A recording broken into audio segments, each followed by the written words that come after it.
The Montreal Canadiens were in Ottawa last night to take on the Senators, and it's pretty simple what happened.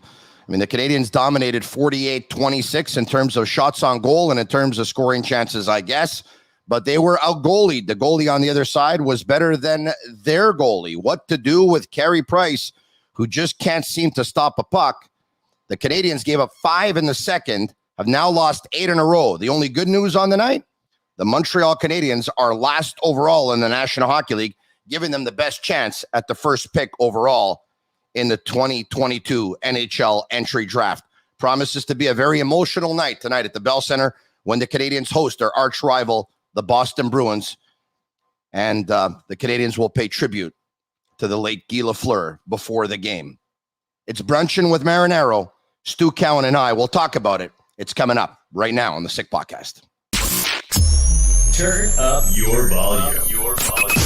Because you're about to listen to The Sick Podcast with Tony Marinaro.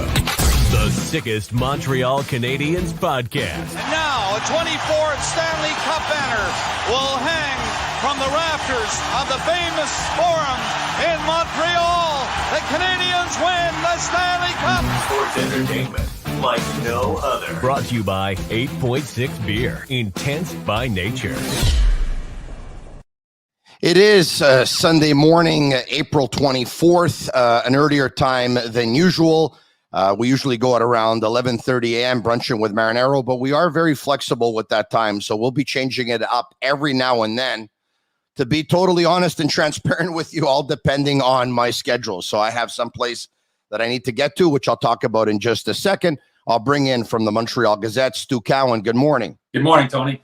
Thanks for accommodating me. I'm going to be playing in Patrice Bernier and Friends Celebrity Futsal game later on today at Centre Pierre Charbonneau, with all proceeds, of course, going to the Patrice Bernier Foundation. And Bernier ends up distributing those funds for the most part to kids in need, underprivileged kids, and so that kids can stay in sport and not be on the streets, too. Pretty good cause. Very good. Patrice Bernier is one of my favorite people to deal with in the world of sports. A great guy. My only suggestion to you, Tony, make sure you stretch before, as someone who plays old-timers hockey. You know, there's a theory on that, Stu, by the way. There is a theory on that, and I'm going to tell you why. Because stretching before a game, and I'm no expert in this, you can imagine anything that comes to the body and fitness I probably wouldn't know about, but stretching before hockey is recommended. Stretching before soccer, not really. I've been told that there are different movements, and in soccer, you're better off with an activation.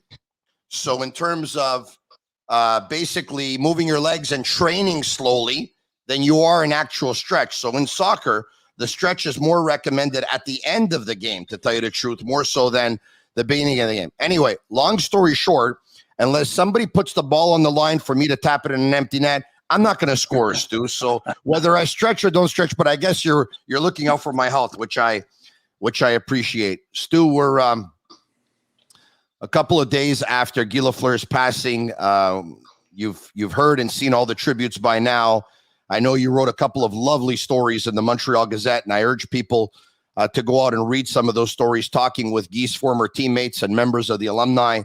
You and I have not spoken yet. This is our first time since Guy's passing. Tell me how you're feeling right now. Well, sadly, we knew it was coming. You know, he had been in bad health for a while, but it was still just such a sad day and a little bit of a shock just thinking he's gone. I mean, he's one of those guys, as one of the columns I wrote, like Maurice Richard seemed invincible, and Jean Beliveau seemed invincible, and Guy Lafleur seemed invincible, and it was cancer that ended up getting all three of them, sadly. And for Guy, he was one of a kind. He really was. As big of a superstar as he was on the ice, off the ice, he always just remained a regular guy. He was approachable. He never refused an autograph. He never refused signing for, posing for a photo. Somebody remarked on Twitter, there was a good comment the other day, all kinds of pictures of Guy Lafleur posing for photos have been shown. And in every single one of them, he looks happy.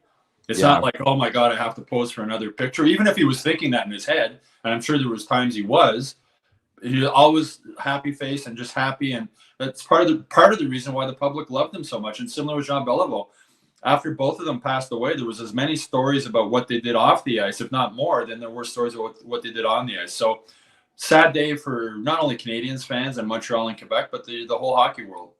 Stu, I'm destroyed, to tell you the truth. And you're right. We saw it coming. We had a chance to prepare for it, but it's never easy when it happens. So he was my first childhood idol.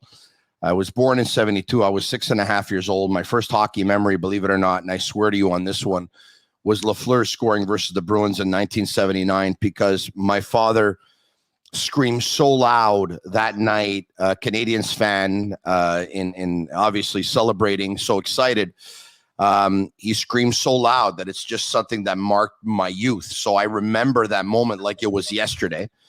And then Lambert ends up scoring the game winner, of course, in overtime.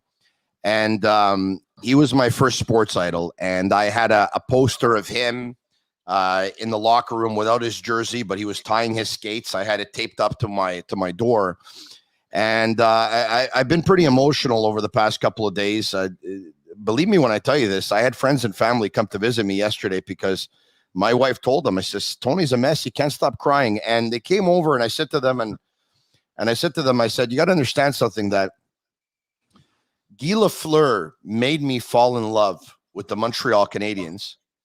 And he made me fall in love with the sport of hockey. And if he doesn't make me fall in love with it, I'm not so sure I end up doing what I do, right? Mm-hmm. For a living. I just think it's kind of cool that I host a show called the Montreal Forum, which I came up with along with, actually, it was a good friend of mine, Marco Moretto. We discussed a few names and he said, why not the Montreal Forum? It was a big part of your youth. And I said, you're right. And I think it's pretty cool that I host a show called the Montreal Forum that starts at 10 a.m.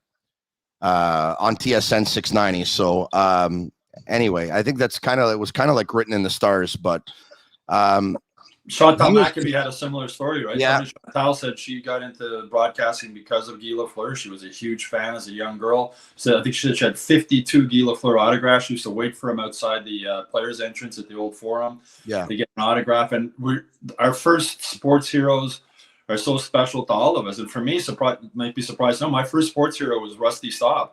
Yeah. I was 6 years old when the Expos came to Montreal, and I fell in love with the Expos, and I fell in love with Rusty Staub. Remember, I cried the day he got traded to the Mets, and I cried a couple of years ago when he died. I was in my teenage years when Guy Lafleur came along, and I love Guy Lafleur, but there's still something special about that first childhood sports hero that we all have. So I can understand exactly how you feel, Tony. Yeah, he's the last of the Flying Frenchmen, and with all due respect to his teammates and his former teammates, there were probably 3 Montreal Canadiens that were in a different category, number 4, number 9, and number 10. Obviously, I had a chance to watch number 10 play live. I didn't have a chance to watch number 4, number 9 play live. I'm talking about Jean Beliveau and the Rocket, obviously. But for me, he's the greatest Montreal Canadian of all time. And I mentioned this the other night. We had a special Sick Podcast show on Friday night at 10 p.m., to honor number 10. And I said to Liam McGuire, who's a huge Montreal Canadiens fan, he got engaged at the old Forum, who's the number 1 hockey trivia guy in the world. I said to him, I said, there were better players than Guy Lafleur. There were players that scored more goals. There were players that had more assists. There were players that had more points. And there were greater players. But for me, Guy Lafleur was the greatest of all time, if that makes sense, even though I know he wasn't, and it probably was Wayne Gretzky, but that's debatable. But long story short, it's just to say that he was my favorite. Nobody marked me the way he did, with that blonde hair going down the right wing, as electrifying as he was. For me, he was poetry in motion. He was spectacular. He was electrifying. And nobody can take me out of my seat like he could. I mean, out of all the Montreal Canadiens, and I had this conversation with a couple of buddies of mine. I actually got together with Yvon Lambert on Friday at around 6 p.m. We had a beverage and a little bite to eat. I hung around him for about 45 minutes. He was at my buddy's house, and I got him on the podcast later on at night. But, talking about this with a former high school teacher of mine who you probably know, Paul Sowney, who's very popular guy in Montreal. A lot of people know him, but Paul was telling me, and I concur with him, that Maurice Richard was very, very powerful. And Jean Beliveau was very excellent, very elegant. They were both amazing hockey players, but nobody could take you out of your seat like Lafleur. No, and it was funny. He was talking with Steve Shutt the other day, and he was saying that everything was natural with Guy. He didn't know what he was going to do when he got the puck. And he was telling Steve Shutt that one time, when I get the puck, I don't know what I'm going to do. I just go. And Steve Shutt says, well, what am I supposed to do? And he says, well, that's your problem. but they figured it out, and what a great combination they were. And speaking with Scotty Bowman the other day, too, he made a good point. He says, everybody remembers Guy Lafleur, the goal scorer. He was a heck of a playmaker, too. Yeah. I mean, Steve Shutt scored 60 goals one year, and a lot of those assists were from Lafleur. And then the next year, Lafleur scored 60 goals. They shared the record for most goals in a season. But with Lafleur, it was just it was natural, right? Yeah. And Bowman also talked about how Lafleur would be on the ice 30 minutes before practice every day. The bucket of pucks and just shooting. And he had a love and a joy for the game that he never lost until he was put in that defensive role, or more of a defensive role with Jacques Lemaire, and he lost his love for the game. And that's why he retired. He just said that for the first time, going back and reading a Red Fisher story from back in that time, he said, for the first time I was sitting in the locker room and I wasn't happy and I wasn't having fun. His last game with the Canadiens, Guy Lafleur played on a checking line with Guy Carbonneau and Bob Gainey. He'd been bumped off the first power play, and it wasn't fun anymore. He couldn't just be natural and do what came naturally to him. So he decided to retire. It's Brunchin with Marinaro, brought to you by 8.6 Beer, intense by nature, the beer for those who follow their instinct and live their passions the way the Flower did in order to make their mark the way he did. You can comment. We're on all social media channels right now. Well, pretty much you can watch us on Facebook. You can watch us on Twitter at The Sick Podcast. We're live on YouTube. You can subscribe to our YouTube channel. And if you're going to listen to us going forward, you can listen to us via the iHeartRadio app. Would love everyone to comment with your favorite Guy Lafleur memory, and we're going to try and get your comments out there this morning. So comment with your favorite Guy Lafleur memory. And if you love the podcast, the way you can tell us is just comment SICK, SICK, and we'll know what you're talking about. All right, okay. Let's get to the game that was last night. The Canadiens were in Ottawa. They host the Boston Bruins tonight, and we'll get to that in just a second as well. But Canadiens lose by a score of 6-4, Stu Cowan, for the 8th loss in a row, and they gave up 5 goals in period number 2. Your thoughts? They didn't look good. Carey Price didn't look good. I mean, Carey Price looks like a guy who didn't play a game in 9 months now. He came in that first game, he looked okay, and the games since then, he's been shaky. 0-4 now. He's got a goals against average over 4. His save percentage is, I think, .885. He looks like a guy who hasn't played in a long time, and you wonder, and I'm sure he's wondering too. He said he wanted to come back this season to prove that he could still play. And when he was asked how much longer he would play, he said he didn't know, and he said, "I'll play until I can't play at a level that's acceptable to me." The level he's at now obviously isn't acceptable to him, but he hasn't been on the. I mean, he missed 9 months. He didn't play. So I think the main thing for him right now is just proving to himself that his knee can hold up, that he can physically play the game still. And then he'll have the whole summer, and he'll have a full training camp next year and whatever. So I wouldn't be worried about him right now. If he comes back next season, at the start of next season, I don't see how the Canadiens can trade him before next season. If he comes back next season and he's still struggling like this, there's reason for concern. But right now, he's a guy who's, with everything he's gone through this year, it's not surprising that he hasn't been playing well. And I think Marty St. Louis leaving him in last night, I think Price probably just he wants the reps, he wants the shots, he wants the ice time. It'll be interesting to see if he plays again tonight. Marty St. Louis is going to speak with the media a couple hours before the game. There's no morning skate today because they played last night. But the team hasn't looked good. Price hasn't looked good. Not surprising in either way. The players see the finish line now. It's been a long season. There's only a few games left. Guys don't want to get hurt. It's okay. And as you said, you mentioned off the top, the only bright spot for them is the Coyotes got a loser point last night. So the Canadiens are now in last place in the NHL standings with the best chance of getting the number 1 pick.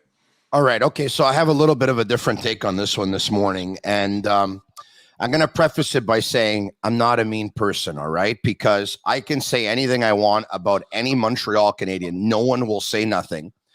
And if I say something about Carey Price, everyone starts just all going nuts. And I'm going to say what's on my mind. That's it. That's all. It's true what you said, that they're probably not at their best. And I've said it myself that they're checking off the days left in the season and they want to go on vacation. All right. They had 48 shots last night. They got out goalied. Mm-hmm. When they played versus Philadelphia, right? Everyone talked about in his first couple of starts, they didn't give him the goal support, right? Oh, poor Carey. They didn't give him the goal support, right? Last night, they gave him 4 goals. They basically lost because of him. I mean, let's put the cards on the table. He was awful, okay? Out of all the players that were bad, he was the worst. Would you agree with that? Yeah, and there was a couple of goals he was left, the guys all alone in front of the net, too. But he did look good. And there's games I've the first noticed, goal of the hockey game, Stewie, I know the Canadiens tied it up, but the first goal set the tone. It was a terrible shot from a terrible angle, and Kastelik scored another one in close where, he's alone in close. The first goal against Philly was a bad one, too. And from watching Carey Price for so many years, I've learned that in the first 4 or 5 minutes of a game, you can tell if he's going to have a good night or not. Because it's just, when he's on like crazy. Like every save looks easy. He's square to the puck. He's moving. And you can tell on the opposite side, you can tell the nights when he's not on. Yeah. And sadly, there's been a lot of those nights in previous seasons. I mean, he was a remarkable in the playoff. The Canadiens don't get anywhere near the Stanley Cup final last season without Carey Price. Oh, without a doubt, he was fantastic. The regular season before and the 3 regular seasons before that, he's been a very inconsistent goalie. Yeah. And age is catching up with him, and a lot of wear and tear on that body. A lot of games playing at Olympics. The run to the Stanley Cup final last year, it's taken a toll on his body. And Price talked about it when Pat Hickey asked him the question after his first game back. Why did it take you so long to come back from an operation that it originally was only supposed to be 8 weeks? And he said, because I'm a goalie and it's different movements you're making than a regular player, and I'm 34 years old.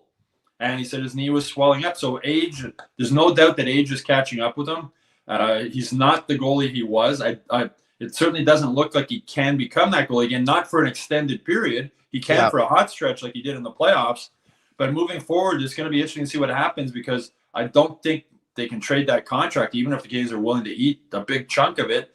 And Price, I think he has another $11 million signing bonus coming up in September, I believe. Good for him. So it's not, it's going to be interesting to see what the best case scenario, I think, for the Canadiens. I wrote this a while ago. Moving forward, their goaltending situation is Price can stay healthy and have to play 45 or 50 games. Jake Allen can play the rest of the games, sort of a goalie tandem, and they play it like that, because I don't think, and Price, I can't see him walking away because there's just too much money left on the table. Yeah, of course. I don't know if there's an NHL Player Agents Hall of Fame, but if there is, his agent Jerry Johansson belongs in it. I'll tell you that. Look, Stu, he played 4 games at home, 3-0 loss to the Islanders, where he stopped 17 of 19. The 2 goals are not on him, not his fault. I have no problem at all with it. All right. He played versus the Minnesota Wild, 2-0 loss. He got out-goaled, but I don't pin that loss on him. I don't have a problem with it. The 6-3 loss that he played versus the Philadelphia Flyers, I thought he was absolutely terrible, okay? I think he gave up 5 of the 6 goals, I think, were just awful goals. Last night, there's a couple I think he could have had, but he just looked shaky all night. He didn't look like he was himself. And Stéphane Fiset was a much better goalie expert than I am, because he played the position for a long time. Said last night on Anti-Sham that there are some signs that are very concerning in terms of his lateral movements, in terms of the amount of time he spends on the ice, in terms of pushing off of his right knee to get up. He says he never does it anymore. And look, Stu, but put the cards on the table, okay? Before he came back, everyone saw him in training, in practice. Everyone said, okay, he's ready to play. He looks unbelievable. Unbelievable, right? Everybody said that, correct? Everybody said, oh my God, it's hard to score on him in practice. He plays. He's played 4 games. They've lost all 4. And the last 2 games, they gave up 6 twice. And he's been out-goaled in all 4 games. And now it's listen, it's concerning. That's it. That's all. It's concerning. But Tony, practicing games, you can't compare. Any player in the NHL I don't care who he is, doesn't play a game for 9 months and comes back, is not going to look good right away. I agree with you. And even more so with a goalie, where it's all, timing and reading the play and following the play and everything else. So no player, no athlete in any sport is going to come back after 9 months off with no training camp, right into the game action right away. Yeah. And look good. Well, they might look good for a little bit, but eventually that time off and that rust is going to catch up. So, I mean, I'm not surprised to see Price struggling now, but there is concern moving forward without a doubt, just at the age he's at. And it's not like, I mean, as I said, that playoff run was remarkable, but take that away, Carey Price has been a very inconsistent goalie for the last 3 years. You're right about that, Stu, but, they're protecting him, okay? The first game that he played versus the Islanders, as well as I do, they played him versus the Islanders because they were scared to death that he was going to get lit up by Ovechkin and the Capitals on Saturday night, right? Correct me if I'm wrong. Would you agree? Yeah, but last night, I mean, I thought that Marty St. Louis might pull Carey, and I imagine that he talked to him about it. And if Carey wanted to stay in goal, good for Carey, because it would have been easy for him to say after one period, take me out, I don't have it tonight. But I have a problem, and I'm going to tell you what it is. We don't know if Carey Price is going to play tonight. I'm willing to bet that he doesn't. Mm-hmm. If he does, I'll take it back. I apologize. But Carey Price should have been playing tonight versus arch rival Boston at the Bell Center on a night when you're going to pay tribute to Guy Lafleur. Not last night in Ottawa. They picked their spots again. Tony, I wouldn't be shocked if he plays tonight. I hope he does. I wouldn't be shocked because he might have said, I want to play back-to-back because Marty St. Louis said right from the beginning, I'm going to listen to Carey. He's going to basically tell me how he's feeling. And I wouldn't be surprised if Carey might have said, I want to play back-to-back to see if my knee can hold up to it. So I wouldn't, and you're right. I mean, it would be surprising they wouldn't put Carey Price in goal on a night they're honoring Guy Lafleur at the Bell Center against the Bruins, second to last home game of the season.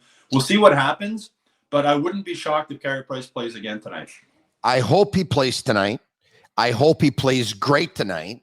And if he does, tomorrow morning, I'll go on air and I'll say, Carey Price, good for you. 2 games and 2 nights.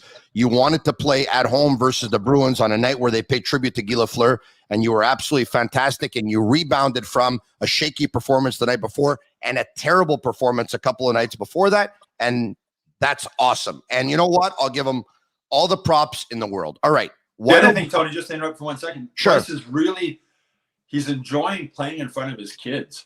We've really noticed that the games he's come back, his kids and his wife have been sitting in the first row, and he's been going over and skating beside them during the TV timeouts and that. And his kids are at a young age. He mentioned the other night about talking with his daughter, and his daughter asked him a question like, why are they shoveling the ice in the TV timeout? And he said, I hope she remembers that. His kids are at that age. They're young. Yeah. You don't know how much they're going to remember about their dad playing in the NHL, and especially his little boy, who's just that is a beautiful thing for sure. So you wonder if that factors into it too, just playing in front of his kids and letting his kids see him play and hopefully have some memories of him playing at the Bell Center. All right, okay. Let's take a look at the lineup very, very quickly, because at this point it almost seems not as important as it did, but Suzuki with Hoffman on his right and Caulfield on his left, Dvorak with Gallagher on his right and Rempilic on his left, Evans with Anderson on his right and Perreault on his left, Paling with Pitlick on his right and Pizzette on his left, Edmondson, Petrie, Romanov, Savard, Harris, and Weidman. Carey Price was in goal, and Montembeault was the backup. Before we get to the questions, a very, very quick wrap-up here. Kastelik, a terrible angle, non-dangerous shot from the short that beat Carey Price short side. They go up 1-0. Jake Evans finds Rempilic. Jake Evans was very good last night. Finds Rempilic in front. He ties it at 1. In period number 2, the wheels came off. Austin Watson deflection. Carey Price can't do nothing on that one, makes it 2-1. Parker Kelly down the right wing with a wrist shot, makes it 3-1. Batherson to Tkachuk to Norris in close, he makes it 4-1. Sabrin to Kastelik in front of Carey Price, he goes to his backhand, makes it 5-1. Hoffman finds Caulfield on a 2-on-1, he snipes it home for his 20th.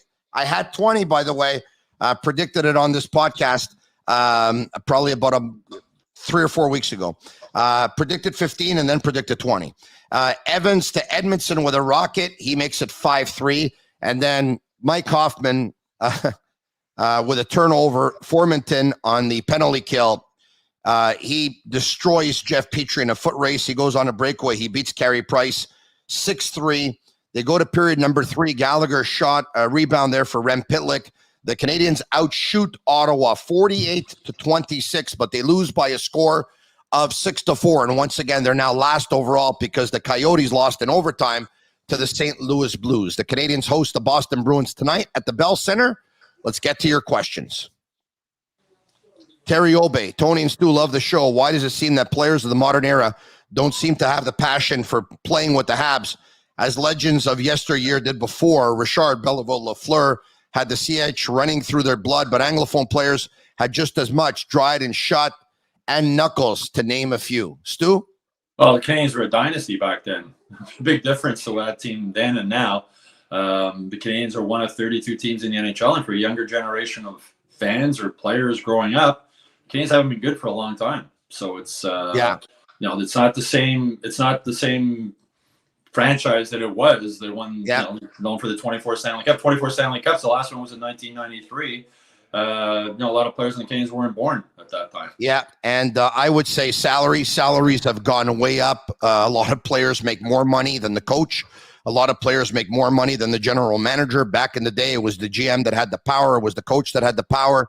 Now it seems like it's the players that have the power. And you know what? Long-term contracts, 4 years, 5 years, 6 years, 7 years, 8 years. Hey, you don't have to, you're in the first of an 8-year deal, or you're in the second or the third or fourth. You don't have to put it in fifth gear.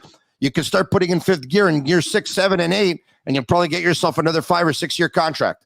Well, with all the money now, Tony, players are basically their own companies, right? I mean, they're their own. They used to be the teams had all the control. They controlled where you played. There's no free agency now. Players work for themselves. They can choose where they want to play once they become free agents. There's so much money involved, and the Canadiens are one of the teams in the NHL. And there's a lot of other teams that have a much better recent history than the Canadiens do. Yeah, more questions. Josh Gerber. This podcast isn't healthy. It's sick. Thank you. Stu, if the Habs fall to, say, a 4 or 5 pick this year in the draft, that's not going to happen, by the way. No. That's not going to happen. They're not getting a 5th pick in the draft.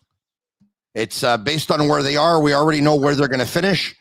And I'm not so sure if it's a top 3 pick guaranteed already, Stu, but it's a top 4 at the very least, right? Top 3, I believe, yeah. All right, okay. So they're not picking 5. Don't worry about that. Mark Fidanza, Stu, what are your thoughts about Gallagher? I heard a lot of French media stating that he should not have talked about Stützle and that it simply fueled the Sens team. What do you think? Before you get to that, Stu, who cares if it fueled the Ottawa Senators? What? Hold on a second. What did it fuel? The Canadiens outshot Ottawa 48-26. What did it fuel? I don't think Stützle had a shot on goal either the whole game. Fuel nothing. It's Brendan Gallagher plays with passion and emotion, and he had passion and emotion after that game when he called out Stützle, and I'm sure a lot of guys around the league were happy for it. And I imagine there's some veteran players on the Senators who agreed with what Gallagher said. When you see a young kid lying on the ice all the time, pretending he's hurt, and then getting up and coming back to the next shift, just doesn't look good. Did it fuel them? It's because it's hockey. There was some pushing and shoving, and Gallagher and him were going at it a little bit.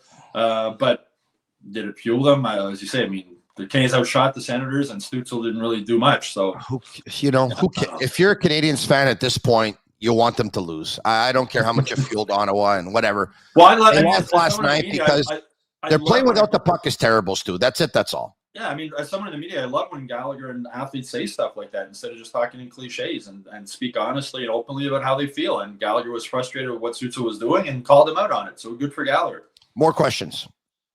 Marco Monaco, do you guys think Harris, Gouley, and Barron will all be on the team's blue line to start next season? I don't think all 3. I like Jordan Harris's chances. And Gouley. Gouley almost made the team this year. I mean, he was one of the last cuts. I can see both of them being with the team next year. Next. Roger Delaney, what will Caulfield and Romanov contracts look like? The cap may make this difficult. Yeah, Caulfield's up after next season. Jonathan Drouin will be gone at that point, so that frees up money there. Yeah. Romanov, I mean, Caulfield's going to he's not going to get Nick Suzuki money, I don't think, because Suzuki's a center and there's more of a value on that. But it'll be up close to that, I would think. Yeah. Listen, let's put the cards on the table. Something that everyone knows that not a lot of people want to admit. All right. The Price, Petrie, and Gallagher contracts going forward are going to be very difficult, if not painful, and they need to tackle them. That's it. That's all. Gallagher's $6.5 million cap hit, if I'm not mistaken. So if I'm Caulfield's agent, I want more than that. You would think, yes. So all right, okay. You're looking at, and that's one of the problems with these contracts. You set a level. One of the reasons the Canadiens lost Lehkonen is because of the Armia contract. Yeah. If I'm Lekkonen's agent, I'm going in to negotiate with the GM. I'm saying, well, my guy's more valuable to this team than Armia. Yeah. He's a better player. I want more money than him. And that's right. And that's the problem with these contracts is they set the level for the guys coming up after you. So if Nick Suzuki's at the top, and then you got Gallagher, that's it. So Caulfield's his agent's going to want to be somewhere in the middle. Next, John Waters. Aside from Price's contract, which Canadiens contract hurts the most? Hoffman, Armia, Drouin. Sorry, what did you say, Tony? But besides Price's, which one hurts the most? Well, Armia, Drouin, or Hoffman? It's Drouin. It makes $5.5 million. Yeah, I think it's Armia because it just sets, as I mentioned earlier, it sets the level for so many other guys coming in, even whether it's free agents or whatever. If they're willing, Yoel Armia, man, he's got all the talent in the world. He's got everything. He's got the size, the speed. He can shoot. He can hit, but he just doesn't want to do it half the time, it seems. And he's been sticking around. And every coach who comes in thinks they're going to fix him, right? Remember when Dominic Ducharme, but he's got all the talent. And he tried him on the power play, and he tried him here, he tried him there. It didn't work. Marty St. Louis, the same thing. The guy's got to want to do it. It got to. The effort level's not there. The compete level's not there. And that contract sets the bar for other guys that are already here, or when you go in the free agent market and you say, well, you guys are paying Yoel Armia $3.4 million or whatever. Yeah. No, it's a lot of money for a guy who doesn't show up to play very often. Tell your friends about the Sick Podcast. Subscribe to our YouTube channel. Check it out, and you could be notified when we upload an episode or when we go live. If you love the podcast, comment Sick, S-I-C-K, and if you want to talk about your favorite Guy Lafleur memories, go ahead. We're going to definitely read them out right here on the podcast. All right, okay, let's go. Great show, fellas, tuning in from Cape Breton. Thank you. Who is the long-term answer to play with Suzuki and Caulfield? Solution in-house or outside the organization?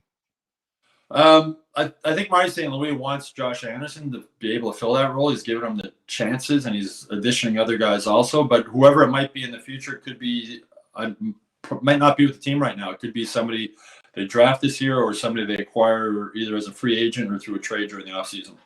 Anderson has everything you need and you want for the third member of that line. Mm-hmm. The problem is he's extremely inconsistent. Yeah. And his consistency makes it hard to justify that contract as well.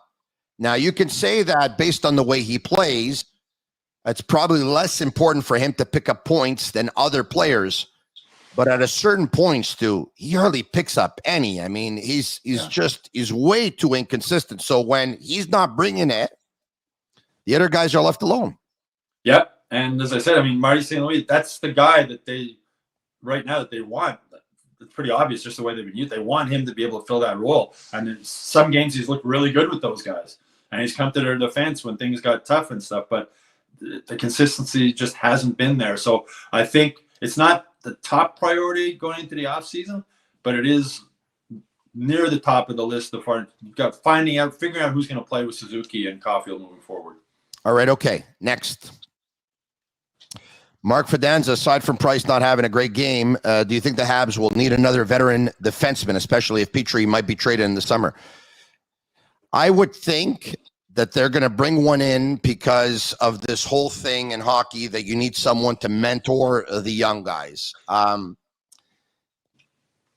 don't want them to bring in somebody if they're going to rebuild. And I know they said that they are not necessarily going to rebuild, that they want a retransformation.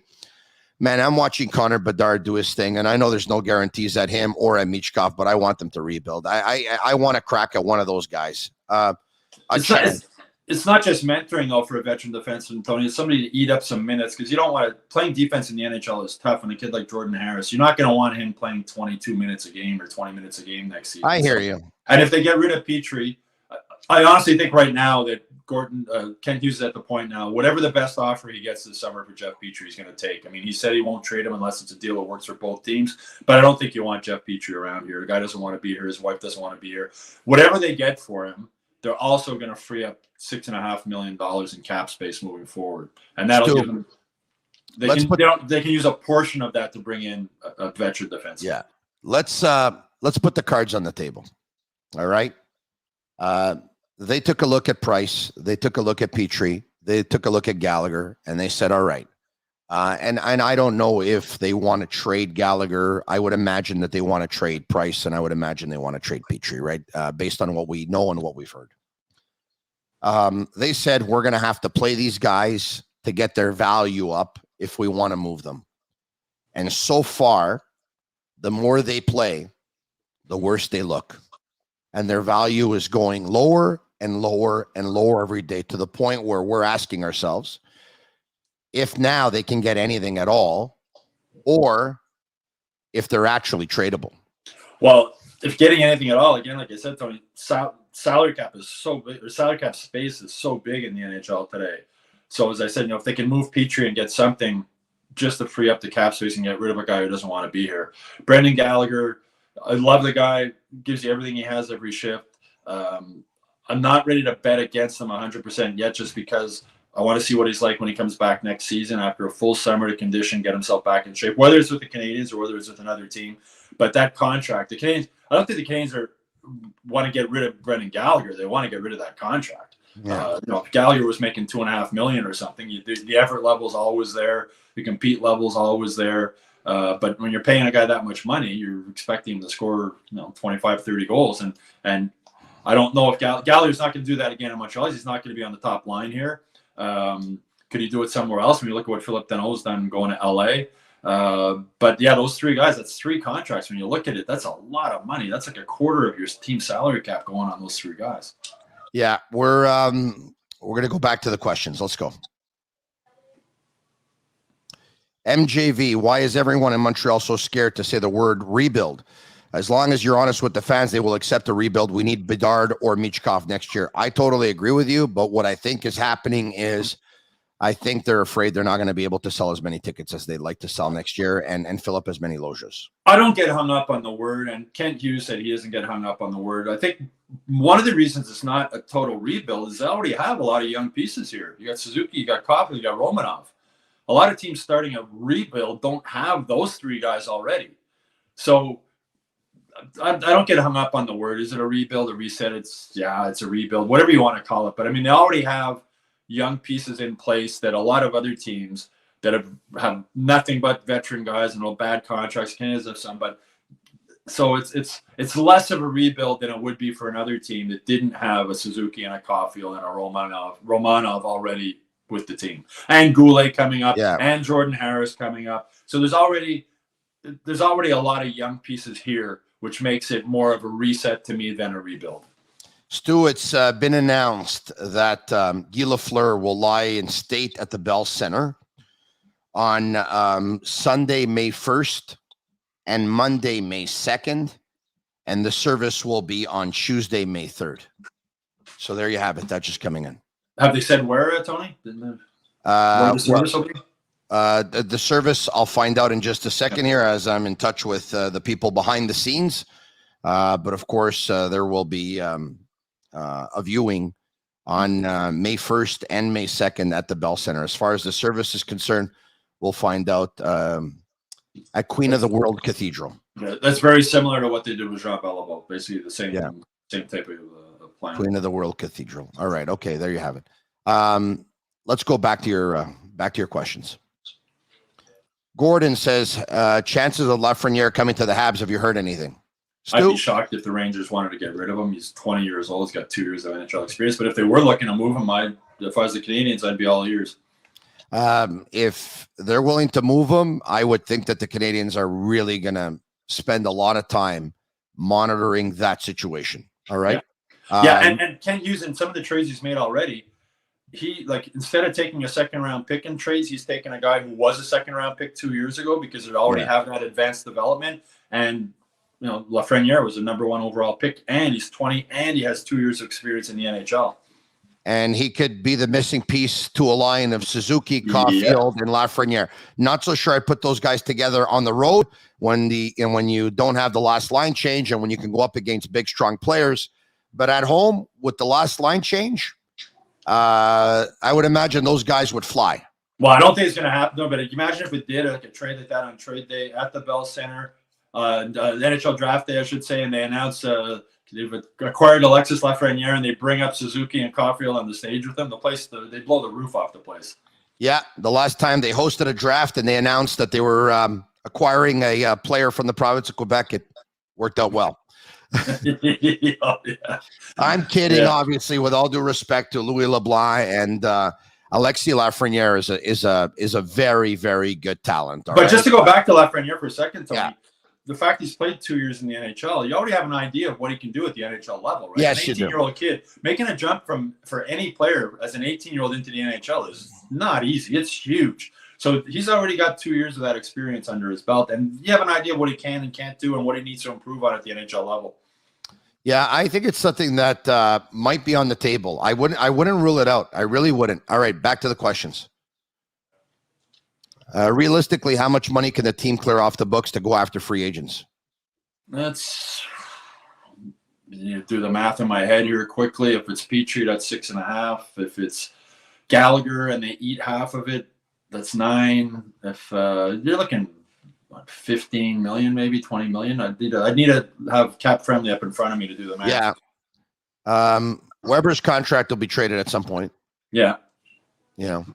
Although that didn't count against the cap this year. No, I didn't. No, because he was on LTIR. Yeah, but listen, I agree with you. Realistically, there's a couple of contracts, maybe 3 contracts, but it's becoming more and more apparent that it's going to be very, very difficult to move Carey Price's contract. I mean, at this point, Stu, I think it's impossible. Even if they eat half the salary at this still point, paying $5 million for a 34-year-old goalie with knee issues and hip who issues. turns 35 in August, Stu. So he'll be 35 before next season starts. He'll be 39 when that contract expires.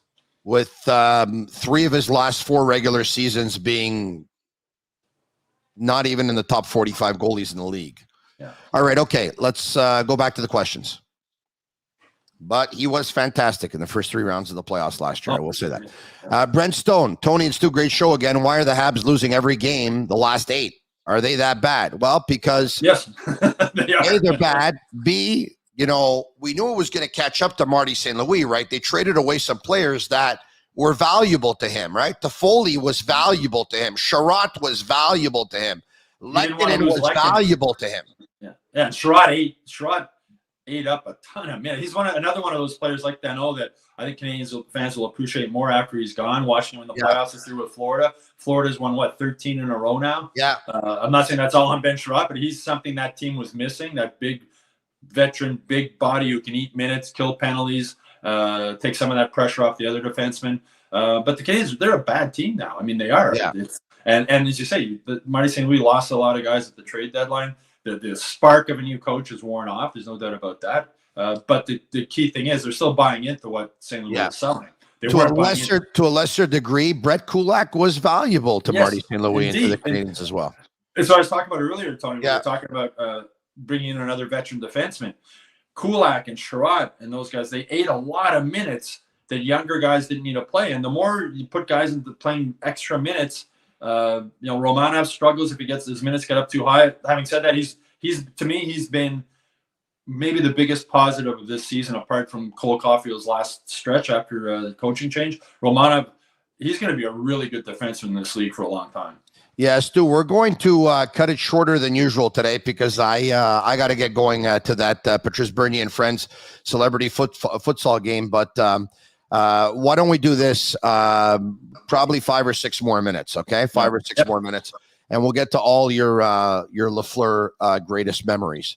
More questions. 5 minutes. 5 minutes more. I want to hear your greatest Lafleur memory too, Tony. You know what? Why don't I just tell you right now then? I think out of all of them, I I picked up his jersey at Christmas time. I said to myself, I used to have his jersey as a kid. Actually, I had a jersey, or it was not a real jersey, but I think it was more of a T-shirt and stuff like that. And my father, who's a tailor by trade, sewed a number 10 on the back. But I picked up his jersey at Christmas time, and I put it out there on social media. And his friend and advisor, Donnie Cape, saw it. And he forwarded the pictures and the video to Guy. And Donnie called me and he said, you need to get me your jersey. And I said, why? He said, Flower saw it and he said, that Tony guy, get me his jersey, Taberslack. He deserves to have that jersey signed. And so I delivered it to Donnie's house. And about 4 or 5 days later, Donnie says, meet me on the West Island for a coffee. And I met him, and he had the jersey, and he said, here you go. And he said, picked up the phone, he called Flower, and he said, Flower wants to talk to you. And Flower said, hello, Tony. And I said, Guy, so nice to hear your voice. And I said, thank you so much for signing this jersey for me. I have no idea what it means to me. And he said to me, he said, thank you for going out and getting my jersey. It means a lot to me. And, you deserve to have that jersey signed. And I said, Guy, thanks so much. I said, I know you're going through a tough time, but I hope you know how much I love you and how much we all love you. And just please keep fighting. And he said, I will. And that was pretty much it. The conversation lasted for a couple of minutes. And it's the last time I spoke with Guy, a couple of months ago. And that's probably my best Guy Lafleur memory. I've had a chance to, that was one. And there's one more. One day, Donnie Cape arranged for Lafleur and Robinson to have the Stanley Cup. And they were at a restaurant in the West Island. And Donnie says, why don't you show up? And I passed by with my son. And I sat at a table with my son, Donnie, Larry Robinson, Guy Lafleur, and the Stanley Cup. We had coffee and we chatted for about an hour. Those are things I'll never forget. That's pretty cool. I'll tell you my two quick ones. First one, my son, who's 21 now. When he was about 5, I brought him to watch Guy Lafleur play in one of the old timers games, and he was still playing with him. And afterwards, my son wanted to get his autograph, so we waited around. And I just remember how kind Guy was with my son and posing for a photo, and like he had with so many thousands or hundreds of thousands of kids over the years. And the other one was I went to cover the Guy Lafleur. I wrote this in one of my columns. I went to cover one of the Guy Lafleur Awards things at the Bell Center for players who combined hockey and academic excellence. And I got there early, and it was at the restaurant up at the Bell Center. And I was the first reporter to show up, and Guy was already sitting there by himself, just sitting at the bar. Looked like $1 million. Nice suit on, dark tan, looked like a movie star. So I went up to said, man, Guy, you look like a movie star. You look great. Oh, he's merci. I said, I guess you got the tan playing golf. He goes, I effing hate golf. So I started laughing. I said, so how'd you get the tan? He said, painting my house. And I never forgot that. Like, imagine that one of today's NHL superstars painting his house. Yeah. But that was Guy. You could relate to the common person. He was and I posted the picture on Twitter the other day about it. It's a great photo. He looks like a movie star. I'll never forget that. I was painting my house. Yeah. Let's get to a couple of comments about Guy Lafleur, your favorite Guy Lafleur memories right here. I was lucky to see Lafleur play several times. My dad would take me on a charter from Timmins yearly. We would go to the Forum for autographs before the pregame practice. Lafleur would always sign everyone's autograph, take pictures with everyone, and chat with everyone. He was the people's player, a team player. Unfortunately, this is the end of an era. They don't make players like this anymore. This coming in from Paul Savard.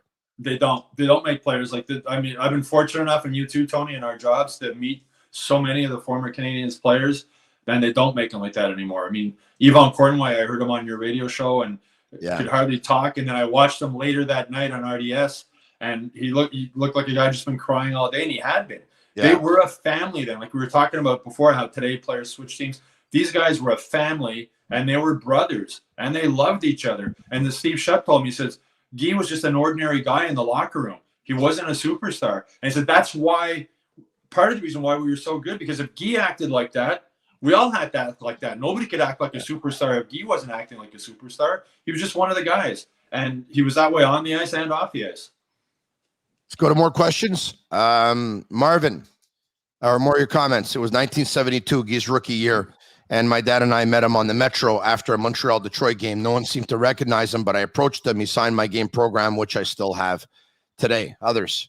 Yeah, Marvin posted that photo of the program on Twitter. I saw it. It's pretty cool. Oh, that's awesome. We have any others? Frank B. Guy Lafleur was my childhood hero. Born in 69. He was the nicest person ever, a real small-town boy. Repose en paix, Guy. Others coming in. Let's do this one here and two more. Gordy Sinclair, met him at an old-timers game, and he signed a hockey card for me. He asked what year it was, his second year.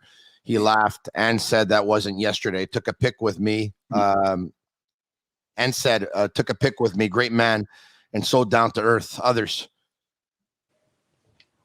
Empress, back in the 90s at a small Penticton Memorial Arena, it was a treat to see up close Guy Lafleur play the puck in an old-timers all-star fundraiser. Next.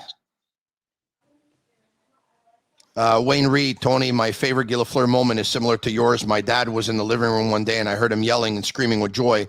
And that's when I say I saw Guy Lafleur flying down the ice and I was hooked. Others. It was 1972. No, we read that one already. One more. This is going to be the last one, okay? I got to see Guy Lafleur from day one. I never saw a player who could lift me out of my seat like he could. This coming in from Darcy Barnes. Darcy, I agree with you 100%. And for those who missed it, it's been announced that Guy Lafleur will lie in state at the Bell Center on Sunday, May 1st and Monday, May 2nd. And the service will be held on Tuesday, May 3rd at Queen of the World Cathedral.